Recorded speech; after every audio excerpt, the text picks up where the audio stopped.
Good evening all and welcome back to A Place in Space. It is the day after London Film and Comic Con, and I do initially just want to kick off by saying thank you all who popped by and saw us at the con. It was wonderful to see you. We all had a great time and we hope you did too. We will be back in spring, but for now let's talk about the weekly comic book delivery because there's a lot. Diamond have had a couple of delays these last few weeks, but a lot of them seem to have caught up this week, so let's storm through a few quickly. Decorum is now out on issue 8. Now, Jonathan Hickman's illustrious sci-fi has been somewhat missing in action these last few months, but that's now back out and all kinds of beautiful again. James Tynion is a name that basically may as well be a stuck parrot on repeat and a broken record at this point, but he has got DC vs. Vampires issue 2 out now. Issue 1 landed with a very big bang, and we all seem to enjoy that one very much, so it was very cool. 2 of 12 is now out. I do want to pause ever so briefly on this. That's the Matina variant, very cool, but of the same variant, there is a foil variant out this week. That's part of Local Comic Shop Day. There's going to be quite a bit of this in this video, okay? So keep those eyes peeled because we'll be waffling on about that a little bit more. Detective Comics 1045 is out this week. In addition to, that's the variant I'm showing you there, but they've also done a Local Comic Shop Day variant of the variant as well. Okay, so if you fancy giving yourself a nice little batch of DC foils, this is your week. Keeping the theme on Local Comic Shop Day, that is the variant for regarding the matter of Oswald's body. Now, if you missed the chance, that is Boom's latest crime noir. I've already read issue 1. It's very much a slow burn, kind of epic. I don't know if you ever saw the movie like Winter's Bone or something like There Will Be Blood, but the pitch is slow, it's crawling, it's nauseatingly grimy. That's what they're going with here. If you missed it, jump on. It will not disappoint. That looks cool. Local Comic Shop Day again variants. This is the that's Ed Brubaker's Friday, issue number 1. And this was online only for a while. Then they released a graphic novel, but for those of you who prefer your tactile issues, part 1 of 3 is now out. He's working with Mr. Marcus Martin as well. Holy cripes, that would be cool, actually. Jump on right there, that'd be very cool. Top Gun Filings brings you back down to earth in the West with a bang, because Gunslinger Spawn is out now. I do want to show you that, because that's the cover for issue 3, which already looks bloody cool. That's Mr. Barron's on the artwork there on the front. He's very cool. Issue number 2 here as well. This is the House of Slaughter. Again, we're running back to that nefarious Mr. James Tynion. Also, always bloody cool. At this point, if you've been living on the moon in the dark, then you will know what the Something is Killing the Children is all about. But House of Slaughter is set within his Something is Killing the Children verse, shall we say. All right. Star Wars Life Day is a series of one-shots. Just a one-off here. Sorry, you've got 4 one-off stories within this one shot, if that makes sense. So by no means canon, by no means in part the main Star Wars verse, but a nice little kind of breather, so to speak. Good Boy is now out. I think that deserves a woof if anything ever did.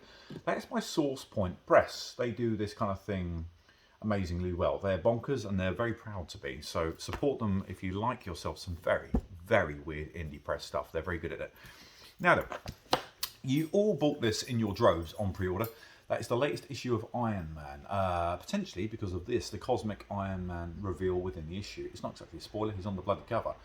But whenever Marvel do this kind of thing, it normally goes incredibly well. And when they do make a thing of it, it's normally a very big thing. So where's it going from here? We don't know.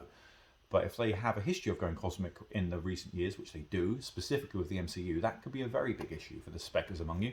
Enjoy. Now then, to finish up on the main segment of this video, there is occasionally a comic I like to spend a bit of time on, really, because it's really quite important that we do so. Occasionally you get the stories which are quite profound and we want to give you a little bit of love about. This is not that. This is Turkey Day, all right? So this is Source Point Press. This is absolute bastardized Christian American stories gone wrong. And Source Point Press are very keen to inform you that if this has any allusion to real life events, it's entirely coincidental. Given that it involved alien turkeys shooting the absolute bejesus out of humanity, I think we guessed it. But thank you, Source Point, for your love and a care to communication. Now then, some covers of the week. We're going to spend 2 seconds or so on Dynamite because they've been doing very well. If you like your things pin-up, kitsch and pulp, they smash it. They absolutely do. So here's just a few offerings from Dynamite this week. That is in Hikely on the Vampirella variant there. Lovely. Very cool. That is, I need to double check that. I think that's the Selene cover. That's on the Barbarella. Beautiful, absolutely beautiful. This is Carla Cohen. We've said her name quite a few times in recent videos. That's the Invincible Red Sonja cover this week, but she continues to absolutely annihilate any form of competition. And then we move over to Mr. Mastrazzo, who's got a very darker and grittier tone in his variants, but by no means inferior. That's just as bloody beautiful. Really, really loving that. on a few more classical variants of the week and covers of the week. We're going to quickly hop through a few here. Whenever you get the chance to pick up a Doctor Doom cover at cover price that looks as good as that, do so, because it will not hang around for very long. The Walking Dead Deluxe 27 we showed last week, but this is the local comic shop day variant they did. They foiled out the blade, which when you're talking about the governor is just by all means fit. Thank you, Charlie, for that, because Mr. Adlard's creation there is woof. Do love Craven. And when he looks as good as this, just buy the bloody thing. That's fantastic. That's the 1 in 25 ratio variant for Spider-Man this week.